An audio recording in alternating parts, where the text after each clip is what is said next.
আসসালামু আলাইকুম ওয়া রাহমাতুল্লাহি ওয়া বারাকাতুহু।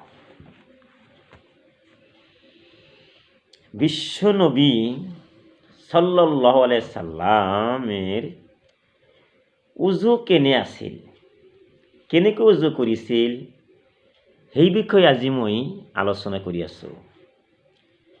অতি প্ৰথমত মই আল্লাহৰ প্ৰশংসা কৰিছোঁ, আলহামদুলিল্লাহ।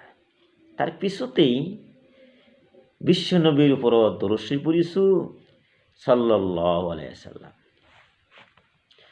মই আমিৰ হামজা আলোচনা কৰি আছোঁ যে আল্লাহৰ লাখ লাখ কৃতজ্ঞতা আৰু ৰহমতৰ ওপৰত কৰা নবীৰ ওপৰত দৰুদ আৰু সালামৰ পিছত মাতৃ আৰু ভাইসকলৰ প্ৰয়োজনৰ বাবে নবী সাল্লাল্লাহু আলাইহি সাল্লামৰ উজু কেনেকুৱা আছিল সেই বিষয়ে আলোচনা কৰি আছোঁ।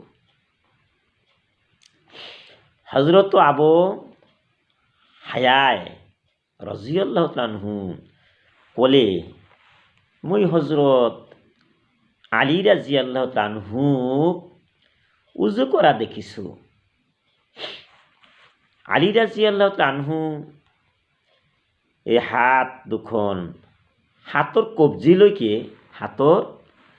কবজিলৈকে ধুইছিল। মোৰ ভাইটি আৰু মাক ভালকৈ মনত ৰাখিব। আমি উজুৰ সময়ত দুখন হাতৰ কবজিও ধুই ল'ম। আমি সকলোৱে কওঁ আল্লাহু আমিন। হযৰত আলী ৰাদিয়াল্লাহু আনহু অজু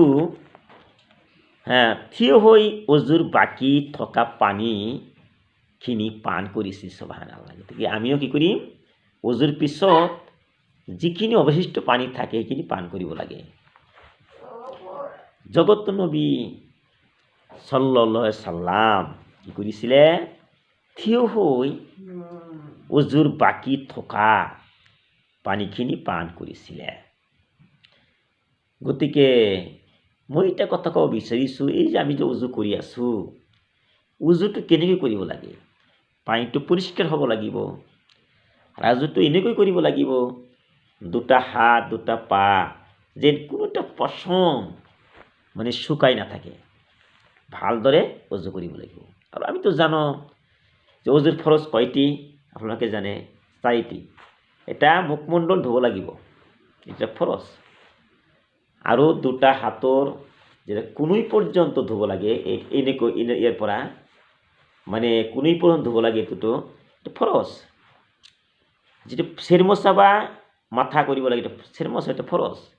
দুটা ভৰিৰ টাকনুলৈকে যিটো ধুব লাগে সেইটো ফৰজ। গতিকে উজু কৰিলে আমাৰ নবী সন্তুষ্ট হৈ যায়।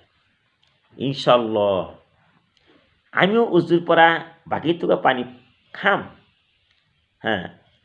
মই আমিৰ হামজাই তিৰমিজি 53 নং হাদিছৰ পৰা আপোনালোকৰ আগত বৰ্ণনা কৰিছোঁ। হযরত আয়েশা রাদিয়াল্লাহু তাআলা আনহা কৈছিলে, আয়েশা কোন আছিল? আয়েশা রাদিয়াল্লাহু তাআলা আনহা আমাৰ বিশ্ব নবীৰ ঘৈণীয়েক আছিল।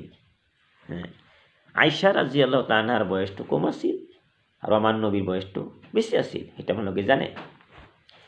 আয়েশা ৰাদিয়াল্লাহু তাআলা আনহাই কৈছিলে যে বিশ্ব নবী সাল্লাল্লাহু আলাইহি সাল্লামৰ হাতত কাপোৰৰ টুকুৰা এটা আছিলে। যেনেকুৱা আমি কি কৰিছোঁ, যেতিয়া আমি মছজিদত যাওঁ, জামাত নামাজ পঢ়োঁ, উজু কৰি কিমান মানুহে উজু কৰি আছে। উজু কৰাৰ পিছত এই যে কাপোৰ, গামোচা কিবা এটা ওলমি থাকে, সেই গামোচা আমি মুখ মোচোঁ। ক'ৰ পৰা আমি শিকিলোঁ? নিশ্চয় আমাৰ নবী কি কৰিছিলে? আয়েশা ৰাদিয়াল্লাহু তাআলা আনহা কৈছে যে নবী সাল্লাল্লাহু আলাইহি ওয়াসাল্লামৰ হাততো কাপোৰৰ টুকুৰা আছিল। সুবহানাল্লাহ, টুকুৰা আছিল। বিশ্ব নবী সেই কাপোৰৰ টুকুৰে কি কৰিছিলে হাত মুখ মানে মুচিছিলে।